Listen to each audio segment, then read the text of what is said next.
Hello and welcome to this episode of Self-Made. I'm your host, Dee Brown CEO. Joining me back on the show today is Ron Davis, CEO of the Jordan Davis Foundation. Ron, welcome back. When we ended the last episode, you were talking about when you received the phone call that your son had been senselessly killed by a shooter. Can you just take me back to that moment and kind of recap that for us? Yeah, I got the call from his best friend Leland Brunson's mom, Tanya. And so at that point, they did not know whether my son was alive or dead. And so, you're praying all the way as you're driving to the hospital and you go through all those emotions. And then when I finally got there, I realized that after a while that he had deceased. And so, I always remember that I was the first one to kiss him after he was born, and I wanted to be the last one to kiss him when he was still Jordan, because I always felt that when he gets received by the mortuary, that they're no longer who they were. They don't feel the same. They don't look the same, once they've had their way with your loved ones. So when I touched him and felt him and kissed him, he just felt like Jordan. He felt like my son.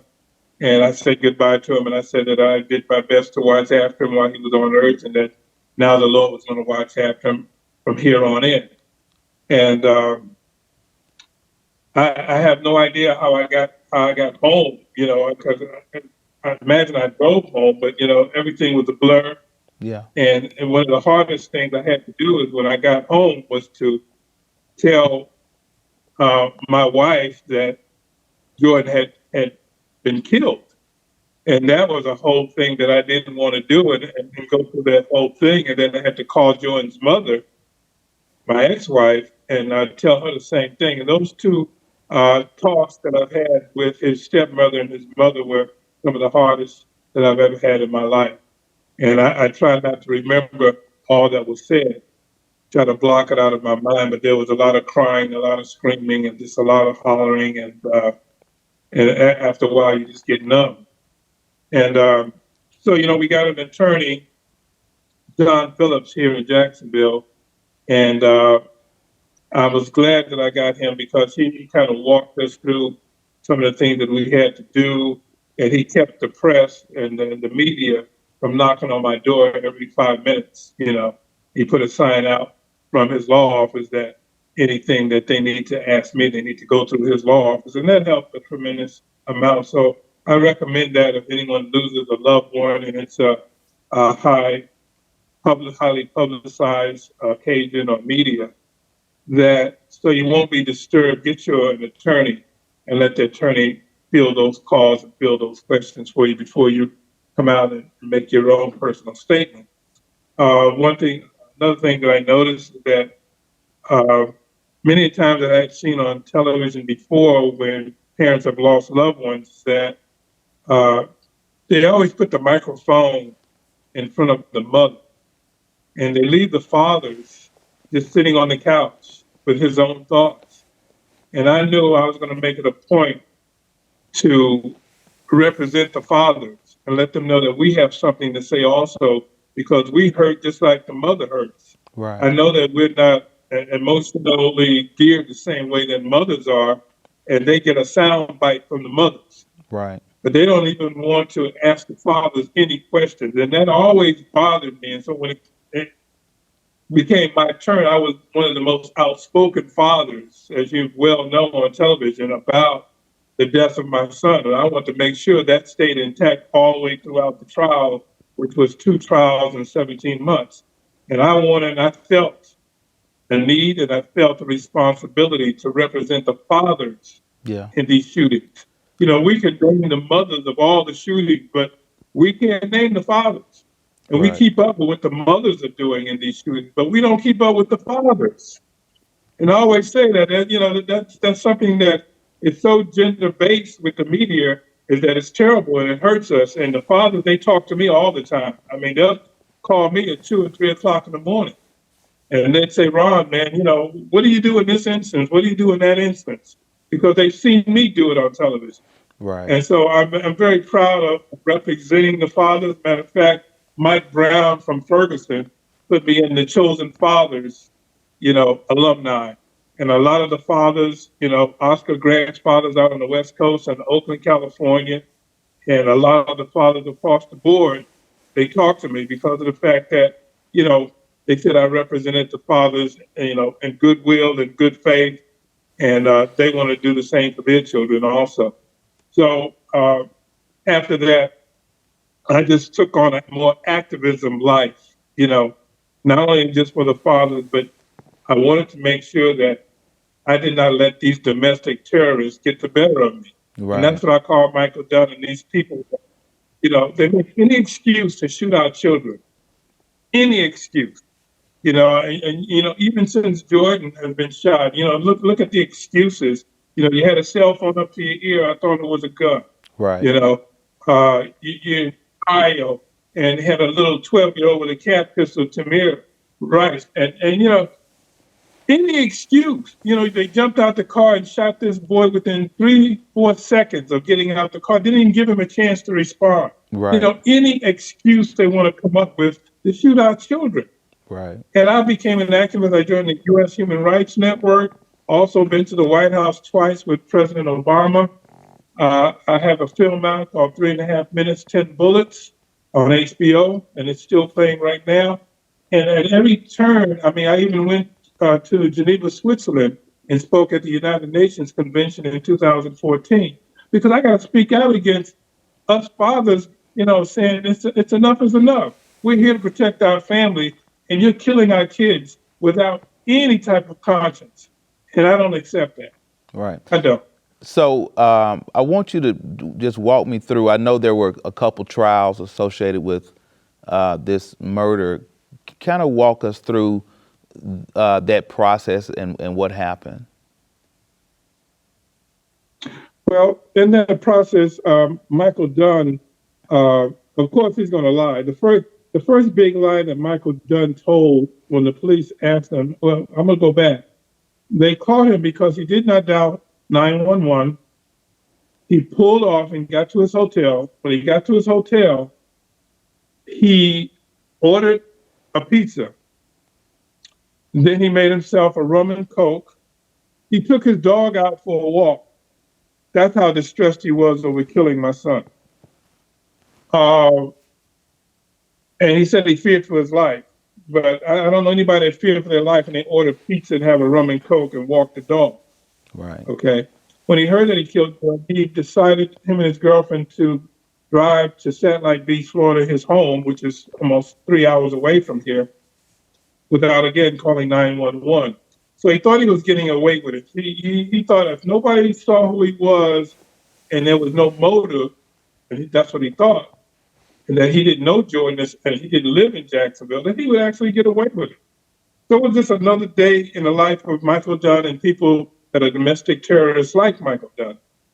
And but someone had gotten his license plate number, and they grabbed him as soon as he got to his home.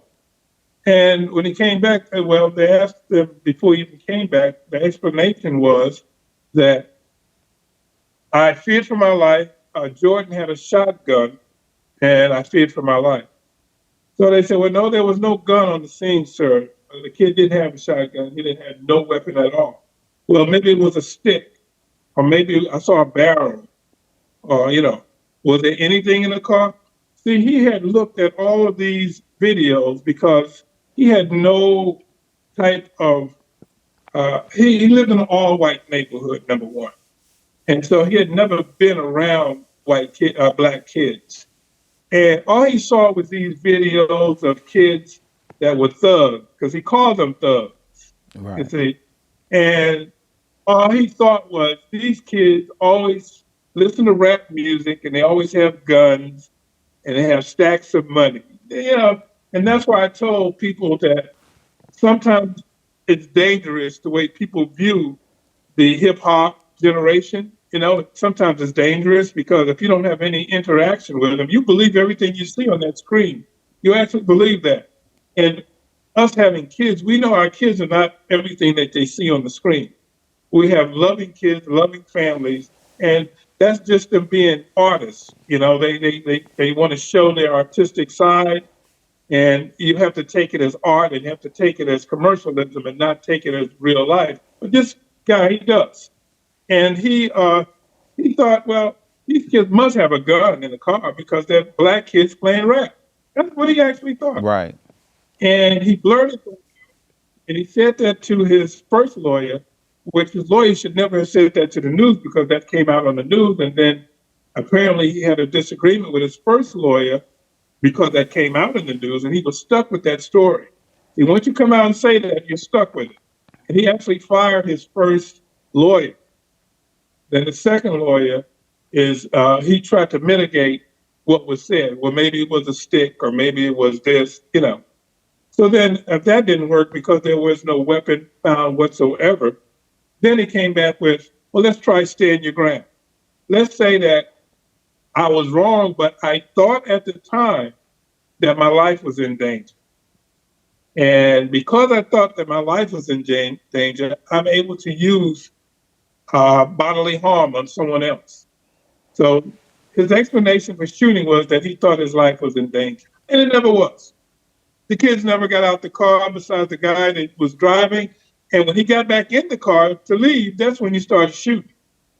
And not only did you try to shoot them there, then when they were trying to get away, he tried to shoot at the back of the car. So originally in the first trial, he was convicted of shooting into an occupied vehicle and also convicted of attempted murder of the other 3 kids that were in the car because they were driving away. So a lot of people were thinking that me and Lucy McBath, well, she's a congresswoman now, Congresswoman McBath, they thought that we should be satisfied because that was going to give him 70 years in prison. But we were not satisfied because we wanted the state of Florida to say that this man was not able and should not have murdered our child, our miracle child. Right. And we wanted the state of Florida to admit that in public. And so we had the second trial. Now, there was a little contention in the district attorney's office because the same district attorney's office that held the Trayvon Martin trial in Sanford, Florida, is the same district attorney office here. And Angela Corey is in charge of the office. And she was in charge of this case.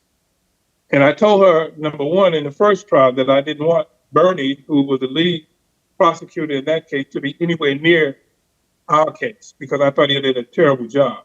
And so we had John Guy as the prosecutor, and he was, for me, he was very well respected, and I thought a lot of Mr. Guy. But one thing I told Angela Corey was the 2 things that I felt that they missed in the first trial, while they had a mistrial on the count 1, which is the murder of my son, was that you have to explain to the jury what premeditated murder is. Premeditation to the lay person is someone goes to their home, gets a gun, come back, shoot somebody, or go to their car, come back, shoot somebody. In our mind, that might be premeditation, but in actual law, you could have 10 seconds of premeditation. And so the mere fact that he had his window up, decided to go in his glove compartment, pull out his gun, which was holstered, take it out of the holster, slide it back and put a round in the chamber, then roll down his window and then shoot my son. That's premeditation. That's premeditation. And you have to let the jury know what that's all about. In addition to that, you have to let them know that, and stand your ground, it's talking about reasonable doubt. And when you look at reasonable doubt is such a tricky 2 words. But in court, for some reason, as lay people, we listen to the last word of that. When you say reasonable doubt, we hear doubt. We hear doubt. That reasonable word doesn't hit us as hard as doubt does. And so when you're in the back room and you're part of the jury, you start saying, well, there's some doubt because, Michael Dunn's story is this way and Jordan's friend's story is this way. We were not there. So there is some doubt. Of course, if you're not there, you're jurors. there's some doubt. The police was not there. There's some doubt, but you have to key on the word reasonable. Right. If 100 people were in the same situation, how many people would do what Michael Dunn did? How many people would grab a gun and shoot into a car full of kids? So you have to see reasonable. Was that reasonable? And we have to hammer that into the jury what reasonable is. And when they focused on the word reasonable, I think that's what convicted Michael Dunn, because that was not reasonable, the thing that he did. We even had another witness that said that he was the first car that drove up beside the kids and heard the loud music and decided, you know what, I don't really want to hear all that. And he pulled into another parking space and he testified. He said, actually, I really liked the song, but it was just too loud for me. So that's a reasonable response. When you're in a convenience store or in a gas station, that's reasonable. And so we let them know that, and we want them to see what reasonable was, and that won the way for us. It was relief off of my chest that the state of Florida convicted him of first-degree murder in the second trial, life imprisonment with no chance of parole, that he'll never be able to come out and kill or hurt anybody else's children. Right. So I know that this tragedy was kind of the catalyst that led to you starting the Jordan Davis Foundation. So talk to me about the Jordan Davis Foundation and your motivation behind it and the work that you're doing in the community. Yes, the motivation behind starting the Jordan Davis Foundation, which was in 2013, right after his death, was that a lot of people must realize that parents that go through this, there's a lot of trauma involved.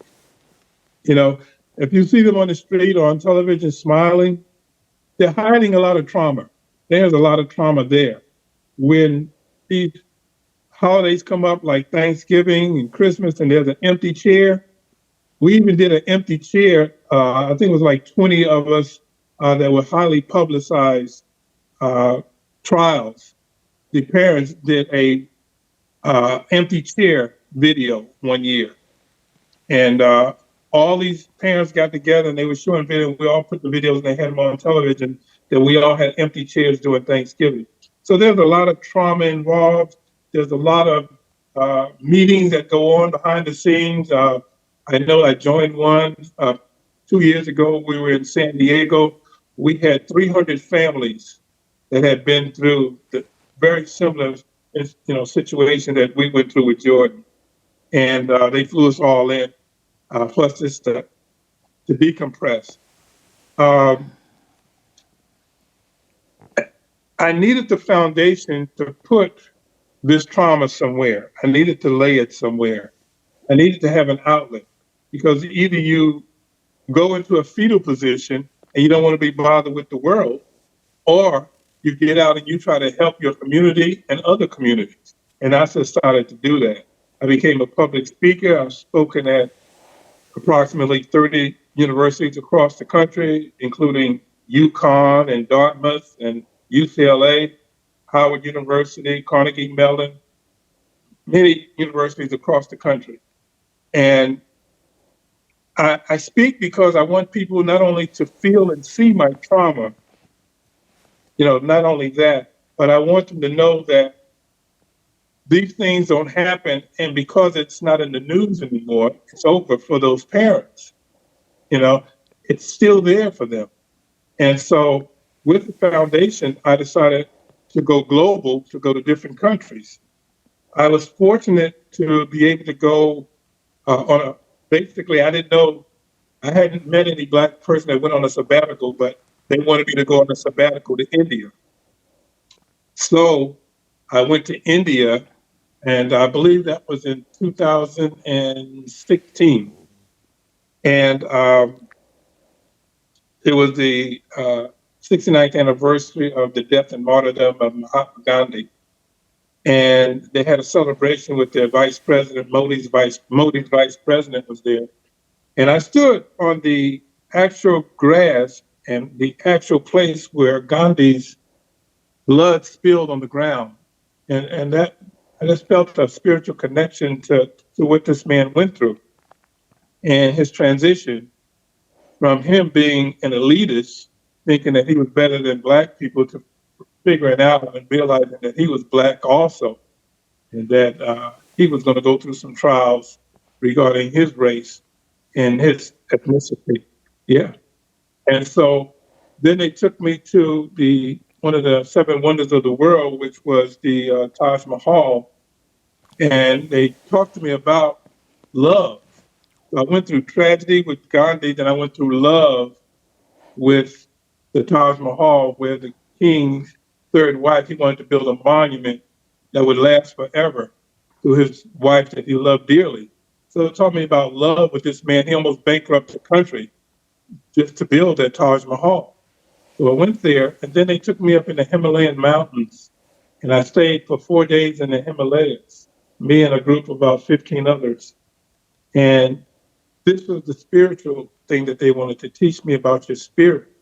And I'm in the Himalayas, and I'm around uh, cattle with horns. I'm walking in step with them, and they're sacred. And then these monkeys are jumping from the trees. They're about 3 feet tall, wild monkeys, and they're walking with you as if they're human. It was an unbelievable experience. And you have an all vegetarian diet for the whole 10 days you're in India. And every morning you get up at the daybreak and you sit in a circle, and they teach you about breathing exercises, how to breathe. Something that we don't learn is something that we just do naturally, but there's an art to it, and there's a learning to it. And I learned how to breathe and listen and hear myself and hear my thoughts and hear even the birds, the wings of the birds outside. You hear things you never thought you'd hear. And then in addition to that, you ended up going out with the monks and the swamis. And the one thing that the Swami, he talked to me about in front of all the other monks, he said that, what do you need from me? And I told him, and I didn't even know he was going to talk to me. I said, I need to learn forgiveness. I said, because Jordan's mother said on camera that she forgave Michael Dunn. And I told him, because he showed me no remorse, I could not forgive him. And so it was heavy in my heart. And he told me that, Michael Dunn is in prison, but you're in prison also, but you have the key. And he said, I want you to not forgive the act that Michael Dunn did, but I want you to think about the child that God brought into this world. When Michael Dunn was brought into this world by God, that's the one I want you to focus on. And that's the one you have to try to forgive, because the man he became has nothing to do with the man he started out. We don't start out the same way we end up. And when I could separate the two people, that I could separate and forgive the child that God brought into this world, that Michael Dunn, it was uplifting to me that I didn't have to forgive the man he became. And I didn't know you could separate it. And so when that happened, I came out of the mountains in the Himalayas, and I was smiling. I was joyful. And I had a testimony to tell people about. And I took this foundation to India. I took it to the Himalayas. I took the foundation also to Thailand.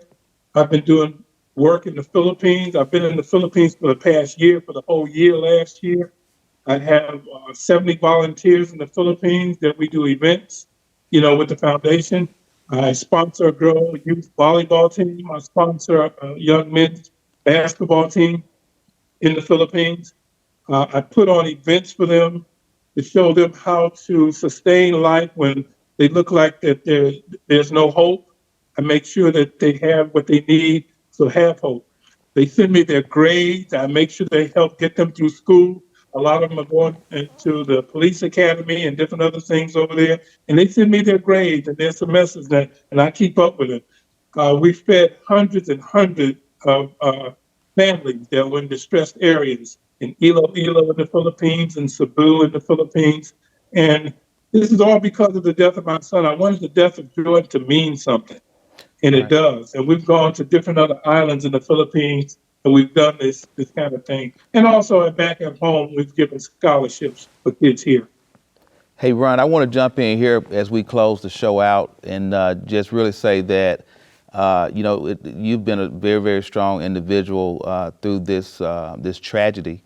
and it's tough to even imagine, having children of my own having to deal with something like this, and then on top of it, just being just so senseless in terms of how it happened and why it happened. And I want to commend you for how you have, been able to take this tragedy and turn it into something positive and try to help other individuals who have dealt with such a similar situation. And so I want to thank you for taking time out to be on this show. And I also wanted to thank my viewers for watching this episode of Self-Made with Dee Brown CEO. And remember, without you, there's no me.